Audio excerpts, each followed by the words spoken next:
Hello friend, welcome to my YouTube channel. तो friend, आज के इस वीडियो में आप सभी को बताने वाला हूं जो कि क्लास 12 हिंदी 2025 बोर्ड एग्जाम के लिए जो कि महत्वपूर्ण टॉपिक बताने वाला हूं। जो कि आपका पहला टॉपिक दिया गया है कि बहुविकल्पीय प्रश्न जो कि आपके बोर्ड एग्जाम में 10 नंबर का पूछा जाता है। आपका दूसरा टॉपिक दिया गया है जो कि गद्यांश प्लस आपका पद्यांश जो कि 20 नंबर का पूछा जाता है। और आपका जो कि तीसरा टॉपिक दिया गया है कि जीवन परिचय भी, यानी कि आपके बोर्ड एग्जाम में जो कि 10 नंबर का पूछा जाता है, यानी कि 5 नंबर आपके लेखक का और 5 नंबर जो कि आपके कवि का। तो यहाँ से जो कि आपके 10 नंबर के यानी कि जीवन परिचय पूछे जाते हैं। आपका जो कि चौथा टॉपिक दिया गया यानी कि कहानी कहानी भी आपके बोर्ड एग्जाम में जो कि 5 नंबर का पूछा जाता है। और आपका जो कि पांचवा टॉपिक दिया गया यानी कि खंड काव्य, तो खंड काव्य जो कि जिला वाइज पूछा जाता है और ये भी जो कि 5 नंबर का पूछा जाता है। तो यहाँ से मैं आप सभी को सबसे पहले बताने वाला हूँ जो कि बहुविकल्पीय प्रश्न जो कि आपके बोर्ड एग्जाम में 10 नंबर का पूछा जाता है।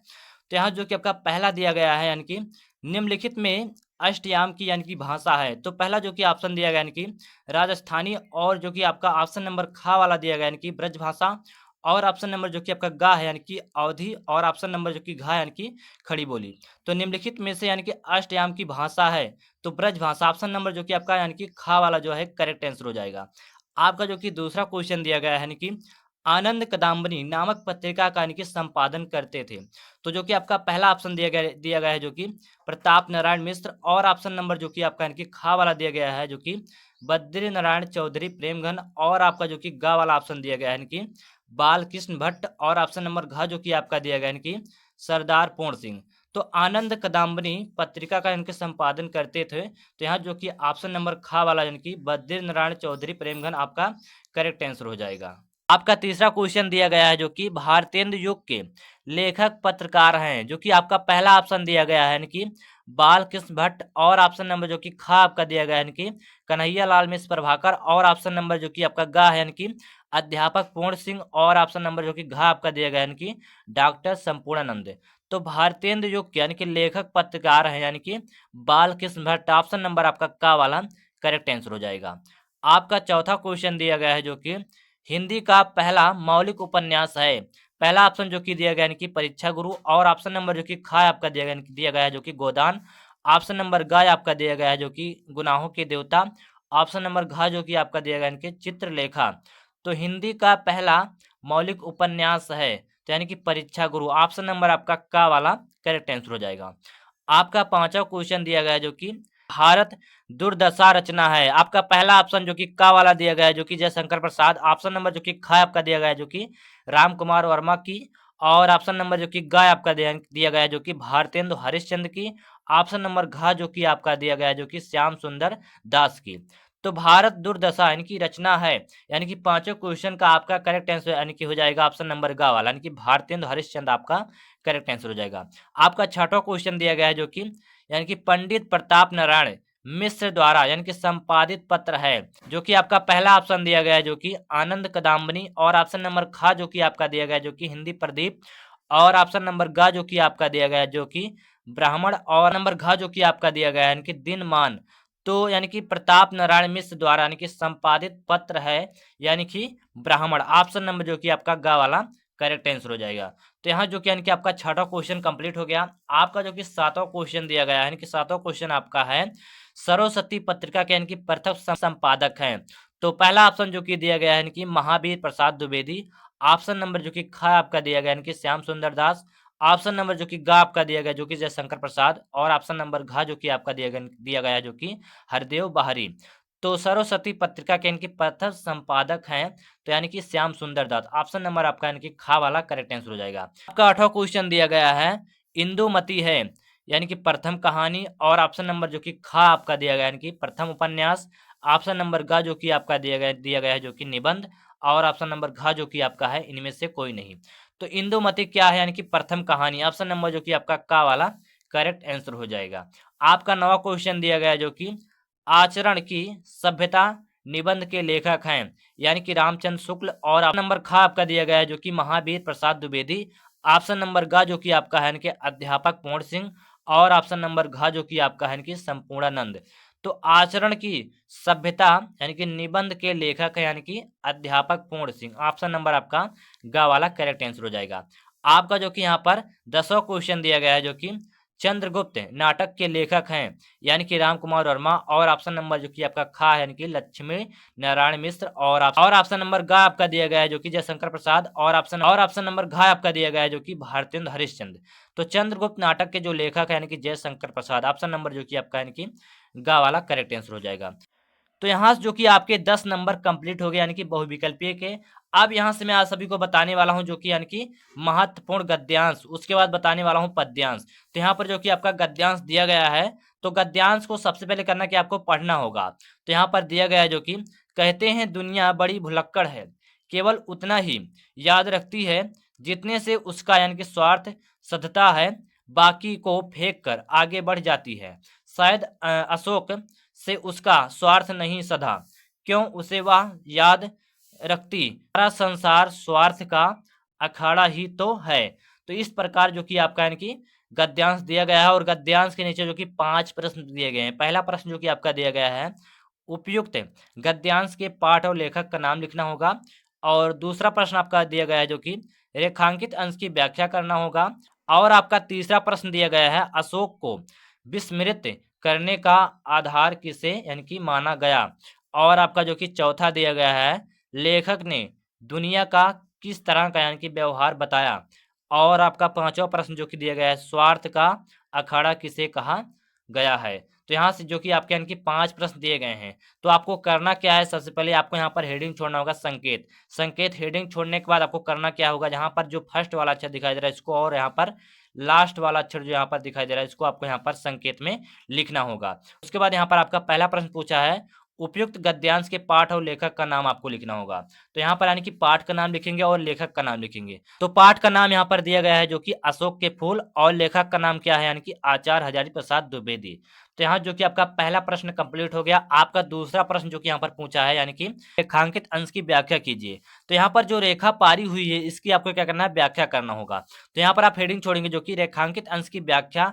उसके बाद यहाँ पर आप लिखेंगे यानी कि द्विवेदी जी कहते हैं कि यह संसार बड़ा यानी कि स्वार्थी है, यह उन्हीं बातों को याद रखता है जिनसे उसका यानी कि कोई स्वार्थ सिद्ध होता है, अन्यथा व्यर्थ की स्मृतियों से यह अपने आप को बोझिल नहीं बनाना चाहता। यह उन्हीं वस्तुओं को याद रखता है जो उसके दैनिक जीवन की स्वार्थ पूर्ति में सहायता पहुंचाती है। बदलते समय की दृष्टि में अनुपयोगी होने से यदि कोई वस्तु उपेक्षित हो जाती है तो यह उसे भूलकर आगे बढ़ जाता है। तो यहाँ जो कि आपका दूसरा क्वेश्चन भी कंप्लीट हो गया।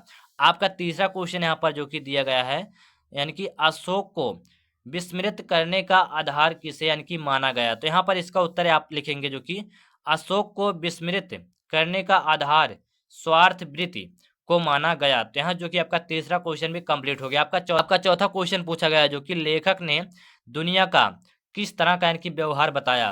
तो इसका उत्तर यहाँ पर आप लिखेंगे जो कि लेखक ने दुनिया के व्यवहार को इस तरह का बताया कि यह केवल उतना ही याद रखती है जितने से इसका स्वार्थ सधता है, बाकी को फेंक कर आगे बढ़ जाती है। तो यहाँ जो कि आपका चौथा क्वेश्चन कंप्लीट हो गया। आपका पांचवा जो कि यहाँ पर दिया गया है जो कि स्वार्थ का अखाड़ा किसे कहा गया।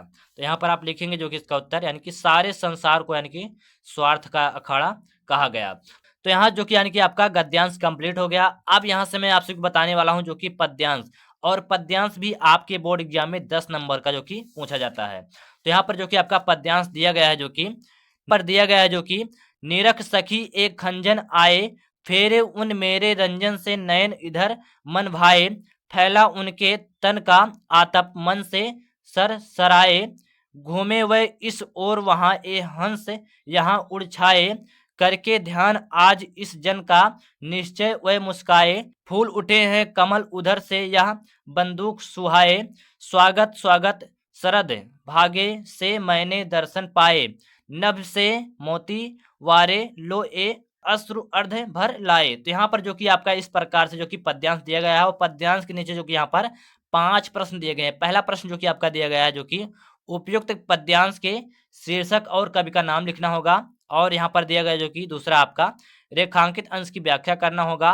और यहाँ पर आपका तीसरा प्रश्न पूछा है यानी कि उर्मिला द्वारा किस ऋतु का यानी कि स्वागत किया गया। और आपका जो कि यहाँ पर चौथा दिया गया है जो कि हंसों को देखकर उर्मिला क्या अनुमान लगाती है। और आपका जो कि पांचवा दिया गया है जो कि बंदूक पुष्पों में उर्मिला ने किसका आभास पाया। तो यहाँ पर जो कि आपका इस प्रकार से जो कि 5 प्रश्न दिए गए हैं। तो आपको करना क्या होगा, यहाँ पर आपको जो कि हेडिंग छोड़ना होगा संकेत हेडिंग छोड़ने के बाद आपको करना क्या होगा, यहाँ पर जो फर्स्ट वाला अक्षर दिखाई दे रहा है इसको और लास्ट वाला अक्षर जो यहाँ पर दिखाई दे रहा है इसको आपको संकेत में लिखना होगा। उसके बाद यहाँ पर जो कि आपका पहला प्रश्न पूछा है यानी कि उपयुक्त पद्यांश के शीर्षक और कवि का नाम लिखना होगा। तो यहाँ पर आप लिखेंगे जो कि शीर्षक का नाम क्या है गीत और कवि का नाम क्या है यानी कि मैथिली शरण गुप्त।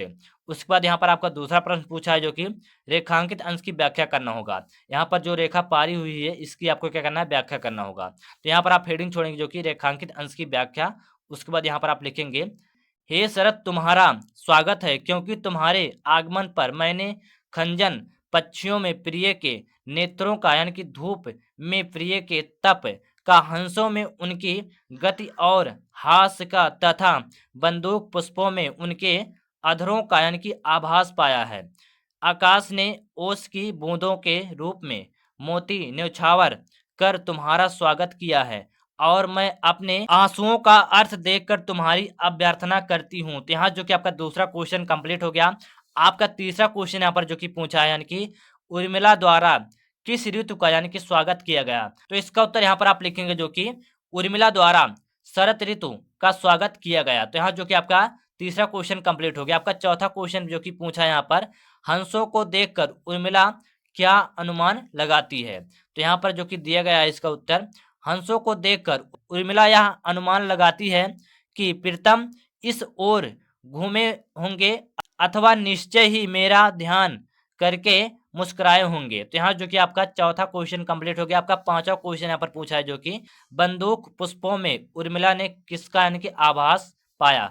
तो यहाँ पर उत्तर दिया गया है इसका बंदूक पुष्पों में उर्मिला ने यानी कि तम के अधरों का यानी कि आभास पाया। तो यहाँ जो कि यानी कि आपका पांचवा क्वेश्चन भी कंप्लीट हो गया और यहाँ जो कि आपका पद्यांश भी कंप्लीट हो गया।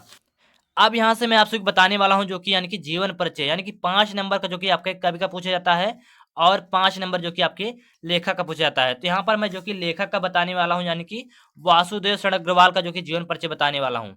तो यहाँ पर आप हेडिंग छोड़ेंगे जो कि जीवन परिचय। उसके बाद यहाँ पर आप लिखेंगे जो कि डॉक्टर वासुदेव शरण अग्रवाल का जन्म सन 1904 ईस्वी में यानी कि मेरठ जनपद के खेड़ा नामक ग्राम में हुआ था। इनके माता पिता लखनऊ में रहते थे अतः इनका बचपन लखनऊ में व्यतीत हुआ और यहीं इनकी प्रारंभिक शिक्षा भी हुई। इन्होंने काशी हिंदू विश्वविद्यालय से एमए तथा लखनऊ विश्वविद्यालय से पाणिनकालीन भारत नामक शोध प्रबंध पर डीलिट की उपाधि प्राप्त की।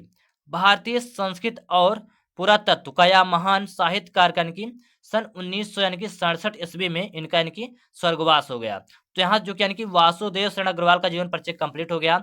अब यहाँ से मैं आपको बताने वाला हूँ जो कि साहित्यिक परिचय। तो यहाँ पर आप हेडिंग छोड़ेंगे साहित्यिक परिचय। उसके बाद यहाँ पर आप लिखेंगे जो कि वासुदेव शरण अग्रवाल 1904 से 1967 भारत की इतिहास संस्कृत कला एवं साहित्य के विद्वान थे। वह साहित्य अकादमी द्वारा पुरस्कृत हिंदी गद्यकार हैं। स्वतंत्रता के बाद दिल्ली में स्थापित राष्ट्रीय पुरातत्व संग्रहालय की स्थापना में इनका यानी कि प्रमुख योगदान था। तो यहाँ जो कि इनकी साहित्यिक परिचय भी कंप्लीट हो गया। अब यहाँ से जो कि रचनाएं भी बताने वाला हूँ। तो यहाँ पर आप हेडिंग छोड़ेंगे जो कि प्रमुख रचनाएं। उसके बाद यहाँ पर आप लिखेंगे पहले जो कि इनकी दी गई है यानी कि पृथ्वीपुत्र। दूसरा जो कि यहाँ पर दिया गया है जो कि कल्प लता। और यहाँ पर जो कि तीसरा है कला और संस्कृत। और जो कि आपका जो कि चौथा दिया गया है यानी कि पद्मावत की संजीवनी। और जो कि आपका यानी कि पांचवा दिया गया जो कि पाणिनकालीन। तो यहाँ जो कि यानी कि वासुदेव शरण अग्रवाल का जीवन परिचय कंप्लीट हो गया। अब यहाँ से मैं आपसे बताने वाला हूँ जो कि महादेवी वर्मा का जो कि जीवन परिचय। ये भी काफी इंपॉर्टेंट है आपके बोर्ड एग्जाम के लिए। तो यहाँ पर जो कि दिया गया है जो कि महादेवी वर्मा का जीवन परिचय। तो यहाँ पर आप हेडिंग छोड़ेंगे जो कि जीवन परिचय। उसके बाद यहाँ पर आप लिखेंगे जो कि महादेवी वर्मा का जन्म फर्रुखाबाद के एक शिक्षित परिवार में सन 1907 ईस्वी में यानी कि होलिका दहन के दिन हुआ था। इनके पिता श्री गोविंद प्रसाद वर्मा भागलपुर के कॉलेज में यानी कि प्रधानाचार्य थे। इनकी माता हेमरानी परम विदुषी धार्मिक महिला थी एवं नाना ब्रज के एक अच्छे कवि थे। 11 सितंबर 1987 ईस्वी को इस महान लेखिका का यानी कि स्वर्गवास हो गया। तो यहाँ जो कि यानी कि महादेवी वर्मा का जीवन परिचय कंप्लीट हो गया। अब यहाँ पर आप हेडिंग छोड़ेंगे जो कि साहित्यिक परिचय। उसके बाद यहाँ पर आप लिखेंगे जो कि महादेवी वर्मा जी साहित्य और संगीत के अलावा चित्रकला में भी रुचि रखती थी। इनकी साहित्य साधना के लिए भारत सरकार ने इन्हें पद्म भूषण से यानी कि सम्मानित किया। इन्हें इनके ग्रंथ यामा पर भारतीय ज्ञानपीठ पुरस्कार प्राप्त हुआ, पर इन्हें आधुनिक युग की यानी कि मीरा भी कहा जाता है। तो यहाँ जो कि यानी कि महादेवी वर्मा का यानी कि साहित्यिक परिचय भी कंप्लीट हो गया। अब यहाँ पर आप रचनाएं लिखेंगे, तो यहाँ पर आप हेडिंग छोड़ेंगे जो कि प्रमुख रचनाएं, उसके बाद यहाँ पर आप लिखेंगे यानी कि निहार, और जो कि दूसरा इनके दिया गया यानी कि रश्मि, तीसरी रचना जो कि इनकी है निर्जा, और चौथी जो कि यहाँ पर दिया गया यानी कि सांद गीत, पांचों जो कि यहाँ पर है यामा। तो यहाँ जो कि यानी कि महादेवी वर्मा का जो कि जीवन परिचय कंप्लीट हो गया। अब यहाँ से मैं आपसे बताने वाला हूँ जो कि कहानी भी काफी इंपॉर्टेंट है आपके बोर्ड एग्जाम में, जो कि 5 नंबर का पूछा जाता है। तो यहाँ पर मैं आपसे जो कि पंच लाइट कहानी बताने वाला हूँ, जो कि पंच लाइट कहानी हर साल आपके बोर्ड एग्जाम पूछा जाता है। तो यहाँ पर आप लिखेंगे जो कि हेडिंग छोड़ेंगे यानी कि पंच लाइट कहानी का सारांश। उसके बाद यहाँ पर आप लिखेंगे पंच लाइट कहानी फणीश्वर नाथ रेणु जी की एक आंचलिक कहानी है। इस कहानी में बिहार के एक पिछड़े गांव के परिवेश का बहुत ही सुंदर चित्रण किया गया है। इस गांव में गोधन नाम का एक लड़का है जो गांव की मुनरी नाम की एक लड़की से यानी कि प्रेम करता है। मुनरी की मां ने गांव के पंचों से यानी कि गोधन की शिकायत की थी कि वह उसके घर के सामने से यानी कि सिनेमा का गाना गाता हुआ निकलता है। इस कारण से गांव के पंचों ने उसे बिरादरी से निकाल रखा है। एक दिन रामनवमी के मेले से गांव वाले एक पंच लाइट खरीद कर लाते हैं। जो पैसे बचे उससे यानी कि पूजा पाठ की यानी कि सामग्री ली। सभी लोग पंच लाइट को देखने के लिए बहुत उत्साहित थे, परंतु समस्या उठती है कि पंच लाइट जलाएगा कौन, क्योंकि सीधे साधे लोग उसे जलाना नहीं जानते थे। मुनरी को पता है कि गोधन पंच लाइट जलाना जानता है। वह चतुराई से अपनी सहेली यानी कि कनेली के माध्यम से यह बात पंच तक पहुंचा देती है। पंच गोधन को पुनः बिरादरी में शामिल कर लेते हैं और वह पंच लाइट को यानी कि जला देता है। मुनरी की मां गुलरी काकी प्रसन्न होकर गोधन को शाम के भोजन के लिए आमंत्रित करती है। पंच भी अत्यधिक उत्साहित होकर गोधन को कहते हैं, तुम्हारा 7 खून माफ, खूब गाओ सलीमा का गाना। पंच लाइट की रोशनी में लोग कीर्तन और भजन करते हैं तथा उत्सव मनाते हैं। तो यहाँ जो कि यानी कि पंच लाइट कहानी भी कंप्लीट हो गया। अब जो कि आपका अगला टॉपिक यानी कि खंड काव्य भी 5 नंबर का जो कि पूछा जाता है, और खंड काव्य जो है जिला वाइज जाता है। तो आपके यहाँ जो भी खंड काव्य चलता होगा उस खंड काव्य को आप तैयार कर लेना, और ये भी 5 नंबर का जो कि पूछा जाता है। तो आशा करता हूँ गाइज आप सभी को ये वीडियो पसंद आई होगी। अगर वीडियो पसंद आई, वीडियो को लाइक कर देना और चैनल को सब्सक्राइब कर देना। चलिए गाइज मिलते हैं नेक्स्ट वीडियो में। जय हिंद, वंदे मातरम।